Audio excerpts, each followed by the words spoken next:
Debido a que la dama, de manera periódica, cuando empieza esta etapa tan importante de la fertilidad que es la menarquia, ya hay un estudio peruano realizado en la maternidad, más o menos en el año 2000, donde manifiesta de que en promedio las mujeres peruanas, mira, ya no estamos hablando de las norteamericanas ni las No, europeas, es un estudio local. 47 años, alrededor más o menos 2 o 3 años, es el periodo donde empieza la menopausia.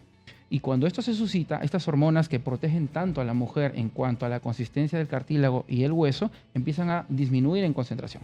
Y esto las expone a que se deteriore.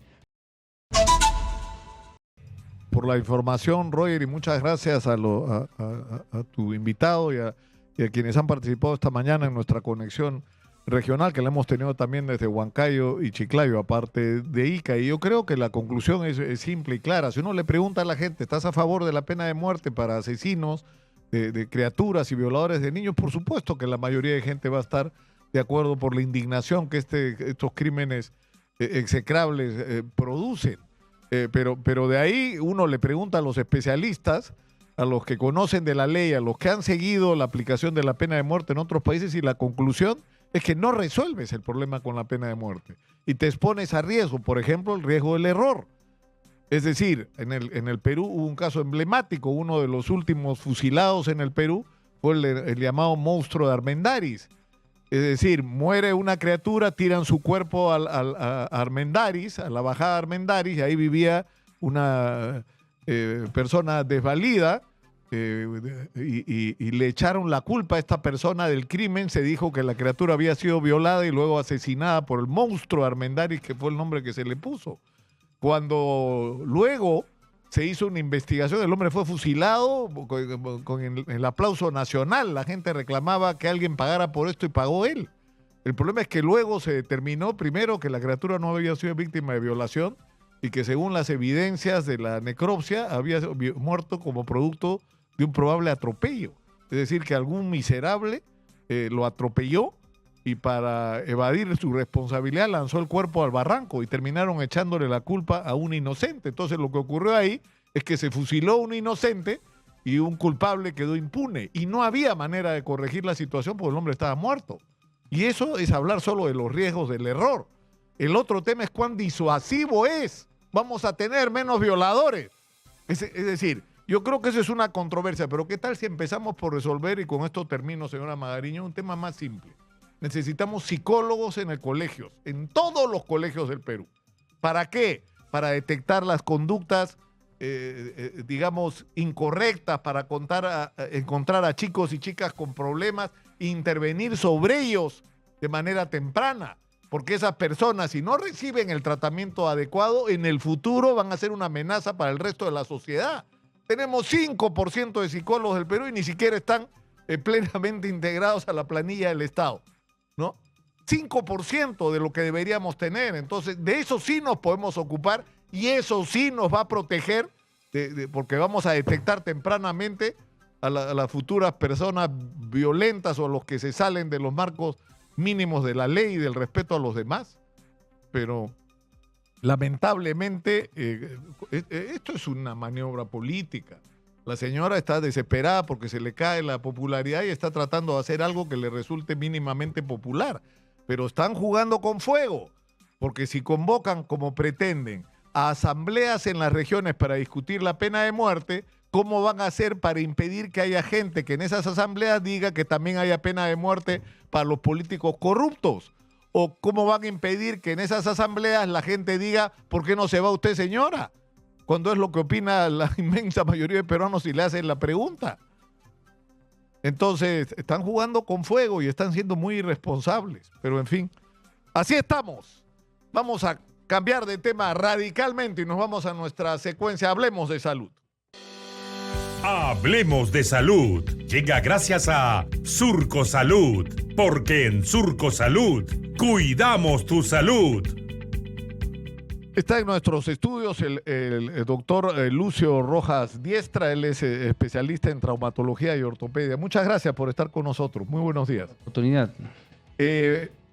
Vamos a hablar de la llamada artrosis de rodilla. En general, de todos los problemas que andamos teniendo, es muchísima gente que está afectada por problemas con la rodilla, ¿no es cierto? En las rodillas. Por supuesto, hay básicamente dos cosas que quisiera yo cumplir como el reto del día de hoy. Y la número uno es esto que siempre debemos conocer, que es, ¿qué es lo que tengo, doctor? Se llama diagnóstico. Hoy este diagnóstico se llama artrosis de rodilla.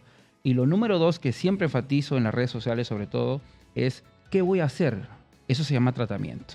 Y efectivamente, ¿quién no está libre de tener un accidente? ¿Quién no está libre de tener un conocido o un familiar que tenga padecimiento en la rodilla? La típica es, por ejemplo, ¿sabe qué? Me duele mucho la rodilla, en la mañana sobre todo. Luego cuando camino, como que dicen los pacientes, empieza a calentar y ya se me pasa. Hay un poco de rigidez, doctor, se me pone un poco dura la rodilla, un poco difícil de caminar. O la hinchazón. Tengo la rodilla hinchada. Ayer fui a hacer compras ya que estamos en época navideña y resulta que hoy tengo la rodilla hinchada.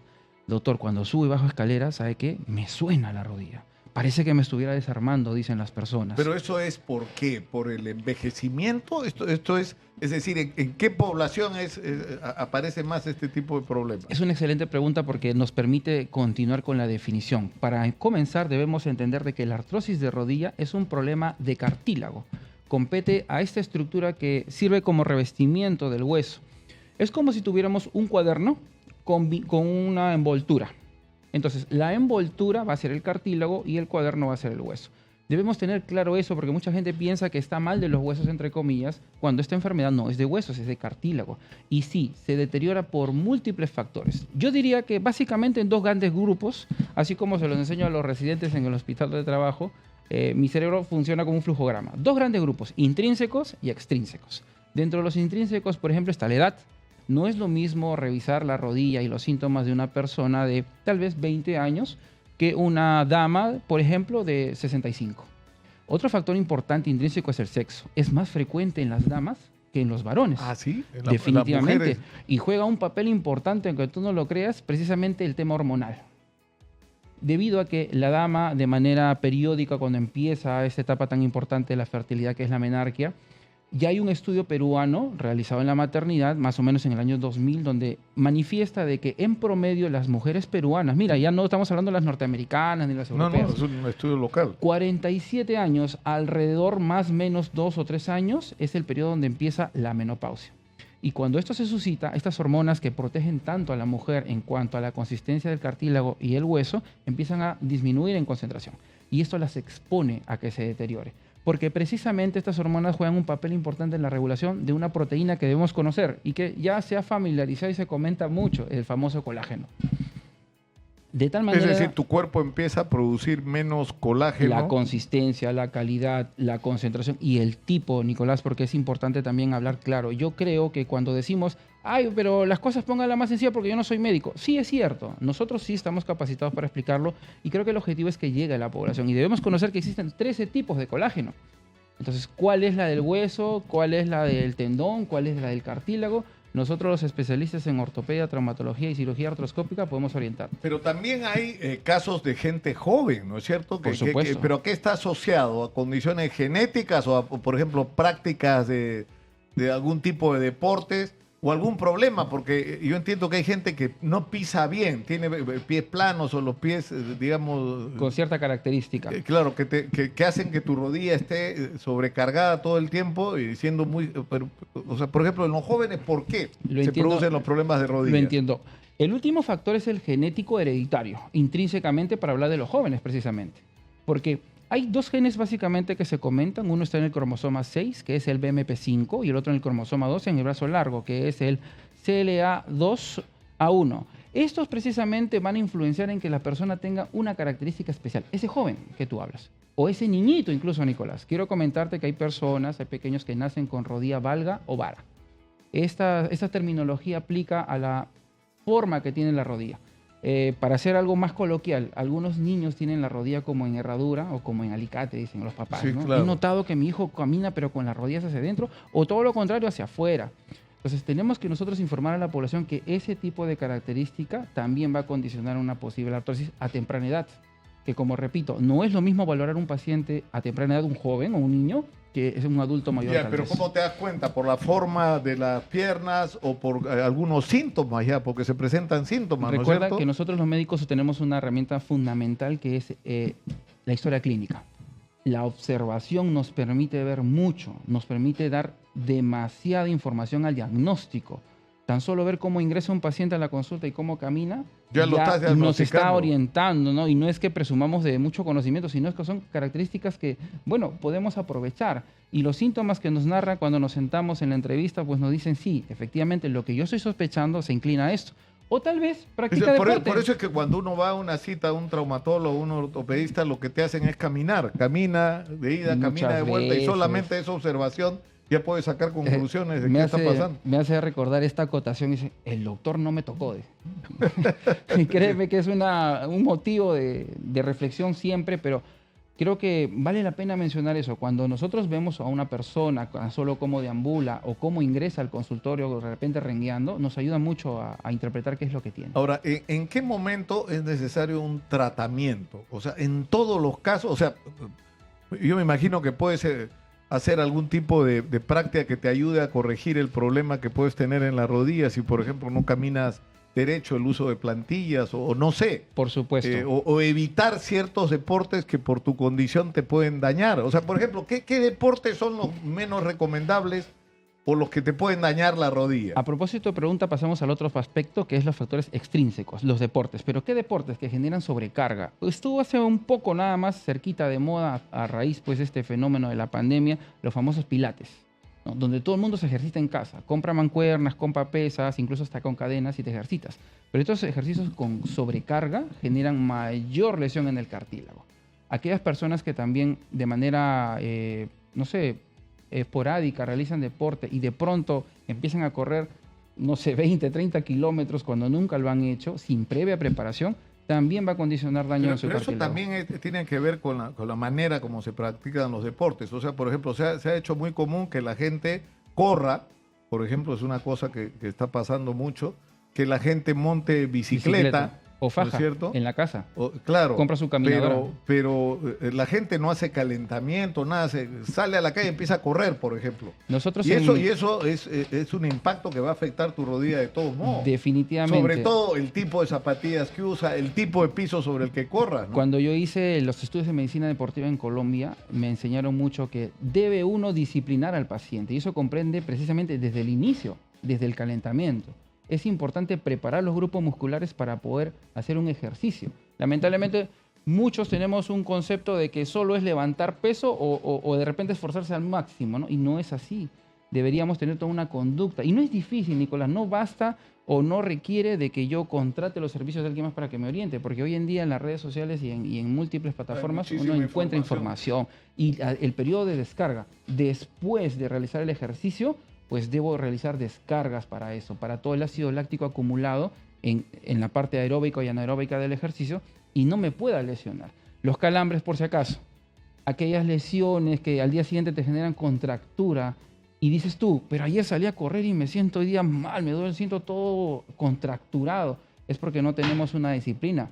Y nosotros los médicos queremos siempre orientar a los pacientes y llevarlos a un buen ejercicio, a un buen desarrollo de la actividad física. Pero, Nicolás, ¿y qué hago si tengo 80 kilos? ¿Qué hago si soy un hombre y tengo 95 kilos? Es decir, si tú tienes sobrepeso, ya estás teniendo una sobrecarga a la rodilla, estás exponiendo a la rodilla un esfuerzo mayor, ¿no? Imagínate que yo pesara solo 50 kilos. ¿Sabes cuánto pesa aproximadamente, cuánto carga aproximadamente mis rodillas? 6 veces más. Entonces, imagínate ahora que pese 120 kilos. Entonces, estamos dándole bastante carga a esa rodilla que precisamente como factor extrínseco le va a generar más lesión y más daño. Y encima si tú juegas pichangas, por ejemplo, con sobrepeso, ¿no es cierto? Y esas frenadas en la pichanga, sobre todo en este fútbol que hay, ¿no? Pero ¿sabes qué te dicen? Doctor, yo hago bastante deporte. Yo juego fútbol todos los sábados en la noche. Los jueves, mi chico, los residentes. Los jueves en la noche. Jueves a las 10 de la noche. Terminamos la guardia a las 8 y ya están jugando 8 y 5, ¿no? Hago bastante deporte. Entonces hay que también tener un poquito más de tolerancia cuando el médico te explique pues, que hay ciertas situaciones que debes reunir, ¿no? ¿Y eso qué condiciona? Lesiones ligamentarias. Otra causa Claro, extrínseca. porque, por ejemplo, hay muchísimo, a mí me pasó, ¿no? Yo no juego fútbol, un día me metí a jugar fútbol, un dolor en la rodilla, un golazo metí, dicho sea paso, y no soy un gran futbolista, ni mucho menos. Digno de un 10. No, de que me reventé los meniscos, terminé operado de los meniscos porque me los dañé seriamente, ¿no? Simplemente por un mal movimiento, por la falta de calentamiento, es decir, me imagino que hay muchos otros factores. Ahora que lo mencionas, vuelve a mi mente una palabra y se llama regenerar. Mucha gente cree que el cartílago, que es este que estamos hablando, o el menisco que pones en ejemplo tú, se regenera por ciertas situaciones. Y eso no sucede. Quiero que tengan claro la población y toda la gente que está viéndonos, es que no hay método humano, ni científico, ni farmacológico, que regenere este cartílago. Es decir, hay desde gente que toma, ¿cómo se llama esto? Chondoitril. Se llama condroitina y glucosamina. Glucosamina con chondoitril, esta cosa, ¿no? O gente que se inyecta plasma con no sé qué, o sea, estas cosas sirven realmente. Le comento de una manera sencilla para que todo el mundo pueda entenderlo. Hay un estudio que ha salido ya hace 3 años que demuestra que el condroitina y glucosamina, plasma rico en plaquetas, células madre, ¿no? Ya esto parece un emoliente y le ponen ozono ya bien cargado. Ozono, de toda la cosa. claro. Y otra serie de artefactos más que son preparados, pues no sirven, Nicolás, lamentablemente, porque fíjate, el grado de exposición a una probable infección es grandísima. Si yo te tomo una muestra de sangre y la preparo y luego utilizo otro componente más, estoy exponiendo esa muestra que luego probablemente te vayan a inocular. ¿Y qué pasó si no hay las medidas de asepsia? Otra cosa que me llama la atención y qué bueno que se dé la oportunidad es que cuando tú pases una consulta médica, exige por favor que esta persona se identifique, diga quién es. Si yo soy un médico y estoy hablando del tema de la rodilla, por lo menos debo tener conocimiento en traumatología y ortopedia como especialidad. Claro, es decir, no es que un médico general pueda abordar de la mejor manera una condición que requiere un médico especialista en el tema específico. Curiosamente, eso es lo que abunda en nuestra población, ¿no? Nosotros no somos ajenos a esta situación y este es un buen medio para permitirle así rapidito, porque nos gana el tiempo. O sea, recomendaciones. Primero, no tener sobrepeso. Que es increíble cómo vale para todo, ¿no es cierto? ¿Hacer ejercicio? Hacer ejercicio, pero no hacer ejercicio con calentamiento y descarga de manera disciplinada, diría yo, de manera ordenada. Claro, ¿y qué más en términos de hábitos cotidianos? Evitar, o sea, si tienes algún tipo de molestia en la rodilla, no puedes hacer deportes de impacto, como se le dice, ¿no? Así es, no podemos realizar o exigirnos hacer una disciplina que nunca hemos hecho. De pronto se te ocurre hacer taekwondo. No, o correr, que parece tan inocente, ¿no es cierto?, tan inofensivo, pero si tienes un problema en la rodilla, corres sobre pisos demasiado duros, o no tienes las zapatillas adecuadas, o tienes un problema previo en la rodilla, te vas a reventar la rodilla. O el trekking que está de moda. Claro. ¿Cuántos no has escuchado colegas tuyos que salen a un lugar para hacer trekking? ¿Con qué preparación? Doctor, tenemos que terminar por hoy. Le agradezco muchísimo por haber... No, siempre queda corto. Falta tiempo para esto porque de estas cosas hay que hablar también, ¿no? Y lamentablemente hay mucha mala información en las redes, ¿no? Así es. Mucha información. La señora Magariño me pregunta por él.